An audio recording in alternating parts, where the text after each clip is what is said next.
What's going on YouTube? It's Teach back again with another video, and today I'm giving you my way too early run through the AFC West and all four teams schedule. Hopefully you all enjoyed today's video. If you do, be sure to hit that like button. It would help me and my channel out a ton. If you're new around here, be sure to hit that big red subscribe button. We're getting closer and closer 1,000 subscribers, which I can't thank you all enough for. And of course, join for a conversation down below in the comment section. It's just a catalyst for our conversation. This is probably most people's pick to be the best division in football. How do you think it shakes out 1 through 4? How many wins do each team get? Love to have some of your thoughts, and I'd love to be able to talk about it with you down below in the comment section. Let's waste no time. Let's jump right into it. The Chargers and the Raiders rematch week 1. I'll take LA to win the first, but I do think this will be a series sweep. We'll call it or a series split, excuse me. We'll call it a home and home variety one. But, you know, it's kind of fun that these two teams play week 1 after that awesome Sunday night week 18 finale last year. It's only fitting, right? It's like poetry. They rhyme. So I'll start with a 1-0 beginning of the season for the Chargers, and then short week taking on the Chiefs. I think it'll be a little bit of time before Kansas City has the wide receiver room really kind of hit its stride. You are losing Tyreek Hill. You have new pieces coming in. How do you make up for that loss, Tyreek Hill? I think it might take some time. This will be another series split, but a couple of tough division games to open up the year. I'm looking for their second matchup against Kansas City, because I'll give the Chiefs a win there. There it is. Week 11. We'll call that one a road and road split.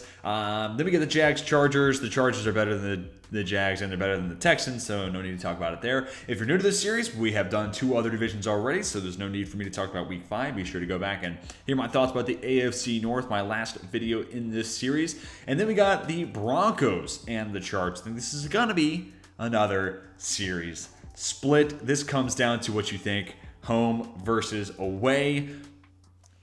Monday Night Football, let's just call it a home and home split. Because like I said, I think each of these two teams are about the same. I literally just filmed, same t-shirt and everything. I have it to pre-record myself because I'm going on vacation. Just at power rankings, these two teams are right next to each other. Not literally, but not far off from one another. So we'll give the home team the edge in both those matchups there. And then the Chargers are better than the Seahawks. Going back to my power rankings, are one of the worst teams in the league in my eyes. So I'll give the Chargers there. We get to their bye weekend, you know, including some of the games you've already got. 8-3 so far, not bad. Chargers are better than the Falcons. Them against San Francisco. And, you know, I know Sebastian Joseph Day, and they have done a lot of work to try to improve their run defense. Even Khalil Mack, who you think of as a pass rusher, he's been one of the best run defenders at the edge spot as well. I just feel like that Shanahan running game could cause fits for LA. But I understand the different way of looking at this game is how does that secondary in San Francisco keep up with LA? But I'm going to go with the 49ers here, winning at home, taking one from their, you know, in-state foe in LA with the Chargers. I think the running game that Shanahan puts together will cause enough headaches to overcome what Joe Lombardi ideally is cooking up. But, you know, what Justin Herbert brings to the table, especially being able to pick on what is a not great secondary there in San Francisco. Like, Travis Ward is a worthy addition. They might have overpaid a little bit, but Travis Ward, okay, let's say he's, you know, working against Keenan Allen. Okay, well, who's the answer against Mike Williams then? So who's checking? I guess Fred Warner could, but primarily a zone defense team. You know, what's the answer for Austin Eckler being a pass catcher out of the backfield? So I feel like the strengths and the ability for the San Francisco offense to create mismatches and disadvantage against the Chargers defense outweighs the same thing, just on the other way around, what the Chargers could do against the 49ers defense. So that plus that Chiefs loss, consecutive losses. I'll take the Chargers to end the skid there. The Cardinals could be a sneaky team. You know, maybe this late in the year, maybe that DeAndre Hopkins suspension does them good. You know, get out to a hot start, then Hopkins provides that reinforcements. We're a little bit further on in the schedule here. This is typically when you start to see Arizona fall off. Ideally, as someone who just likes good football, I like to see the Cardinals be able to put it together for a full 18 weeks, full 17 games, 18 weeks. But nonetheless, I'll take the Chargers there on the road. We've already done week 13 and 14. Before we get to the end of the year, 10 and 4, just a quick update there. I'll take the Chargers to take down the Titans and the Colts. I like the Titans a little bit more than the Colts. Colts probably my pick right now to win the AFC South, but I mean, I think the Raiders would win the AFC South. And I have a feeling at the end of this, it's my first time doing it. You're getting all my real, raw, natural, authentic takes here. I think the Raiders will probably be last place when I'm done with this. And I take the Raiders to win the AFC South if they were in that division. So kind of gives you an idea of where I see these two different divisions. And then, you know what? Battle of the LA teams. Let's say the reigning Super Bowl champs. The Rams come out on top. They're definitely close, but I'll go with the reigning Super Bowl champs for the time being. And that puts the Chargers at 12-5, which, I said this a lot in my AFC North video. Feels about right. Let's move on to Kansas City. Obviously, moving on from Tyreek Hill, that is a huge storyline. Talking about the Chargers a little bit here. Lots of investment on the defense side. Talked about Sebastian Joseph Day, but Khalil Mack too, J.C. Jackson. Love what they did there, and I think they finished their offensive line, drafting Zion Johnson, Jamari Salyer, moving Matt Fire over to right tackle, where he has played well in the past, bringing back Mike Williams.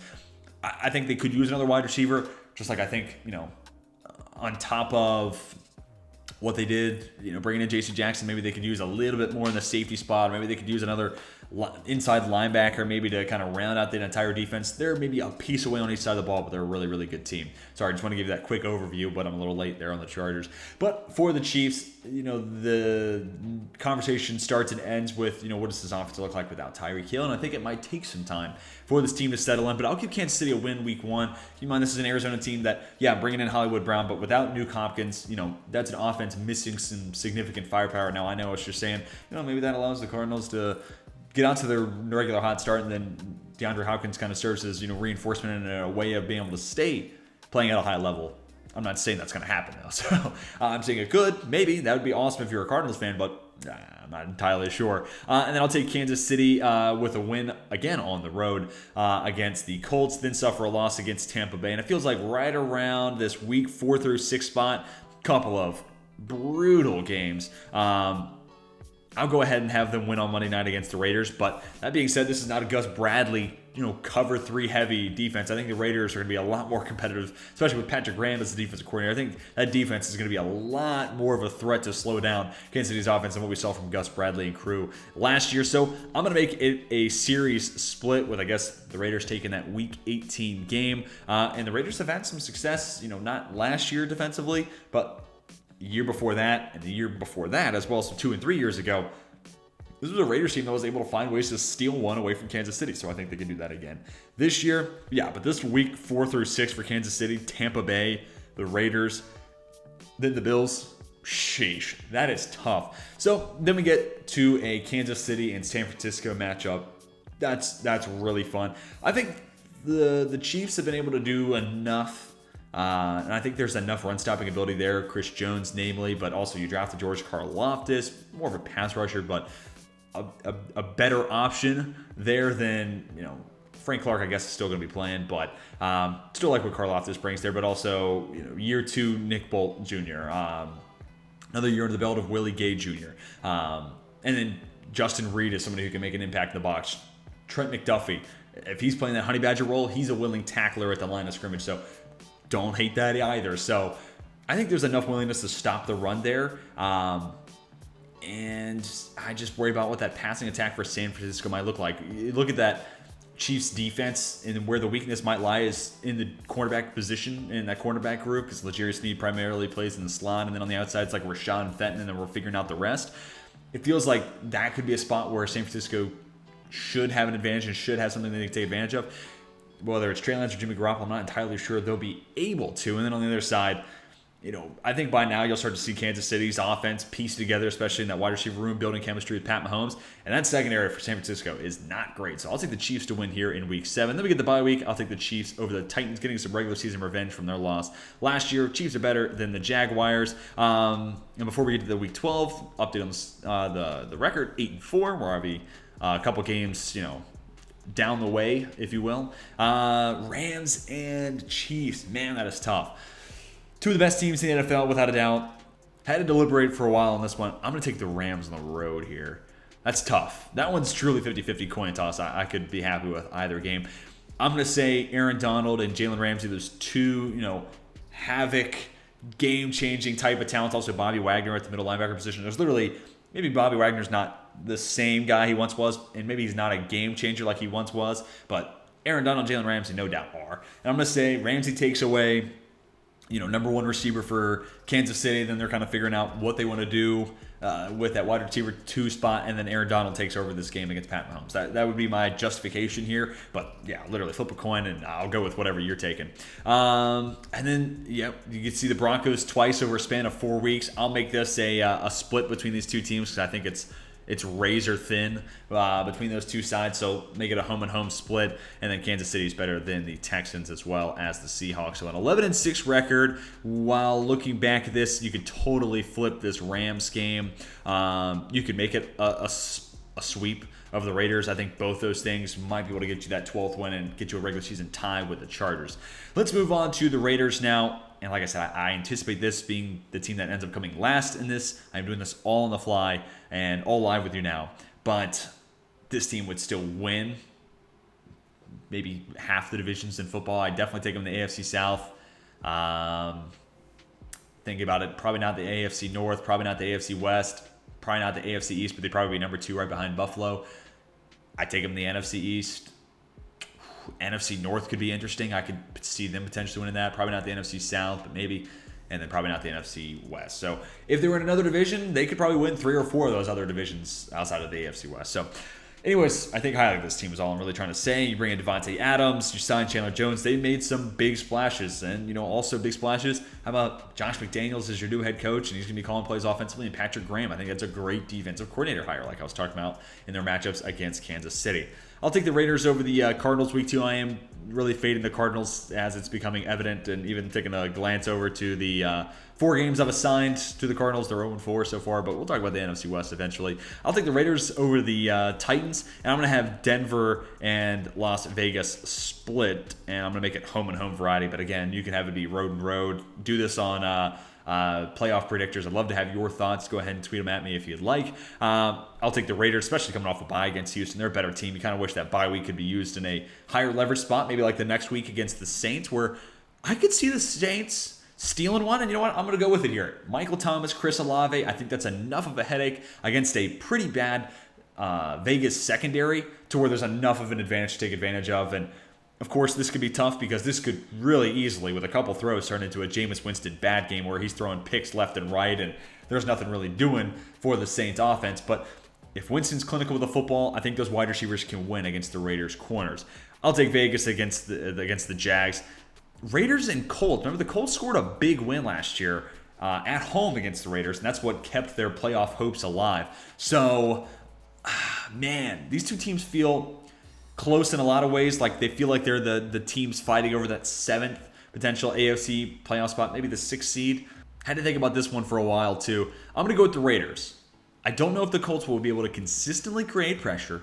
Their scheme doesn't ask them to, but they don't have great cornerback options either. So I know it's a lot of cover 2, a lot of soft zone, but eventually someone's going to have to come up with an answer against Devontae Adams, and I just don't think the Colts have that in store. That on top of, I don't think they have the pass rush to exploit one of the weaknesses that the Raiders might have. I think their offensive line's about 4/5 of the way through, at least as I look at it right now. But that is an area where you might be able to pick on the Raiders and create some headaches and problems and, make that offense a little bit more stagnant. I just don't know if the Colts are the team to be able to press that advantage. Plus, I hope Bernard Ryman pays off as a 3rd-round pick and he's healthy and can be an impact starter right away at left tackle. But Chandler Jones against whoever at left tackle feels like an advantage for the Raiders. I'm going to say he has a big game here in Week 10. We've already talked about Week 11. The Raiders are better than the Seahawks. Sorry, Seattle. I promise you, Seahawks fans, I'm not going to have you go 0-17. I can promise you that much.